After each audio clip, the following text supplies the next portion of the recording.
साजन भाई आप दोस्तों के लिए कुछ लाइन बोलिए। देखिए दोस्तों के लिए लाइन है कि जो शरीर को गमका दे उसे इत्र कहते हैं। जो शरीर को गमका दे उसे इत्र कहते हैं और जो जीवन को झंड कर दे उसे मित्र कहते हैं। बेबी तू मुझे जानती नहीं है, पसंद आया तो दिल में, नहीं तो दिमाग में भी नहीं। जो अपने बीते हुए कल से भागता है वो जिंदगी की रेस कभी नहीं जीतता। हमरा जिंदगी में आके इतना सपना देखा के कहाँ गइलुए जान, गइलुए जान। तोहरा नियन रूप फेरू रब न बनई है, बनावे जे चाहिए तो बनावे नहीं पई है। प्यार में पागल भइल ठीक नहीं खे, अनजाने रहिया धैल ठीक नहीं खे। मगरूर दिलवा हो जाए ना हमरो, तारीफ इतना कैल ठीक नहीं खे। तोहरा नियन रूप फेरू रब न बनई है, बनावे जे चाहिए तो बनावे नहीं पई है। हो चेहरा चमके नूरानी हऊ परियन के रानी, चेहरा चमके नूरानी हऊ परियन के रानी। तोहरा जैसन न केहू संसार में, दिल भइल दीवाना तोरा प्यार। उसे लू जब मुंह फुला के किस्मती और से जाला, सावन में पतझड़ के मौसम आ गई जैसे बुझाला। चटक चांद के बरत जोरिया बदरी में छिप जाला, उठ दबा के मुस्कालू सालो टेंशन दूर हो जाला। इतनी बुलंदी पे तुम हो मेरी जान, आए न दामन अब हाथ में, पाना तुमको मुमकिन ही नहीं। सोचे भी तो हम घबराते हैं, दिल हमको कभी समझाता है, हम दिल को कभी समझाते हैं। हम अपने मन के राजा हैं, हमार शौक सर झुकावल ना, झुकल सर के उठावल है। करिले शुक्रिया हम ओह भगवान के, तोहके बनौले बाड़े कौन माटी सान के।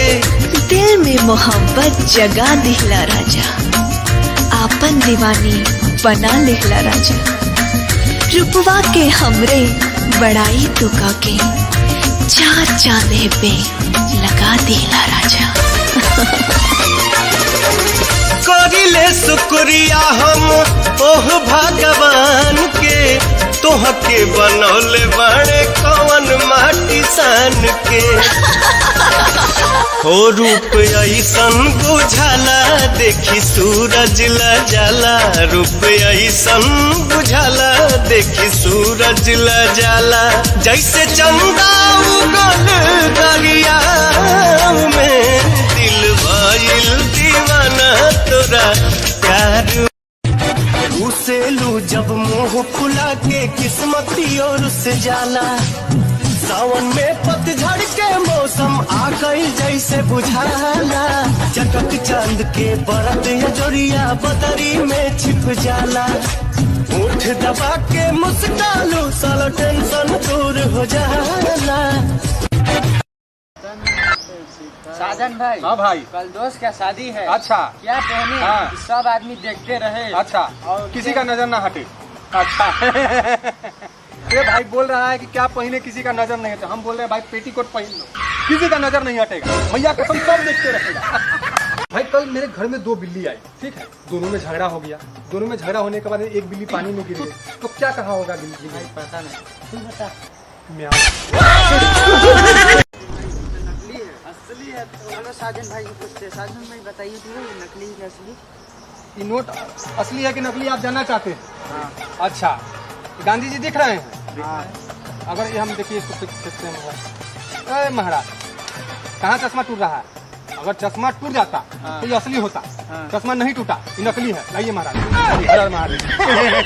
दोस्तों, अगर आप फेमस हो गए हो तो कोई आपका फैन है, वो अगर आपसे मिलने आता है तो बहुत उम्मीदें होती है, उससे मिल लिया कीजिए। आपका फैन आया है। बोलो उसको घर पे नहीं हूँ मैं। जरूरत से ज्यादा कभी उससे मांगा नहीं, जरूरत से कम कभी उसने दिया नहीं। मतलब जो शिवाय बन जाए उसे कुछ और बनने की जरूरत। शेर अगर खामोश रहे तो एकर मतलब ही ना कि शिकार कईल भूल गए। समझा? क्या हुआ भाई, काहे उदास है? अपने बेबी का अंतिम संस्कार करके आया। अरे महाराज, टेंशन मत लीजिए। कुछ बिजली काहे कड़क रहा है? वो ऊपर चल गई।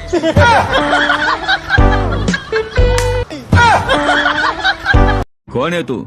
यहाँ का हीरो है? रॉबिन हुड है? मसीहा है?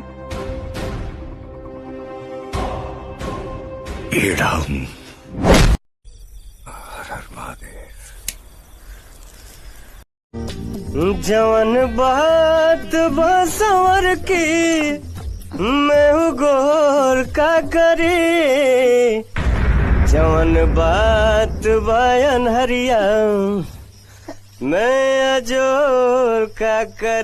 जब मेरे बिना रहना होगा, तूने तो वो वक्त अभी सोचा ही नहीं। सहारा कोई दे तो एहसान ना लेना, दुख पूछे जो कोई मेरा नाम ना लेना। अब जीते जी मैं ना मर जाऊं मैं, रोई ना जो याद मेरी आई वे, खुश रही अखा ना पर आई वे। क्या हुआ जो तू मुझसे दूर हो गया, सपना दोनों का चूरो चूर हो गया। हो तेरे साथ रहे मेरी परछाई वे। गोपाल, बचपन में तू मुर्गन दिखता था, बड़ा होके देवगन दिखता है।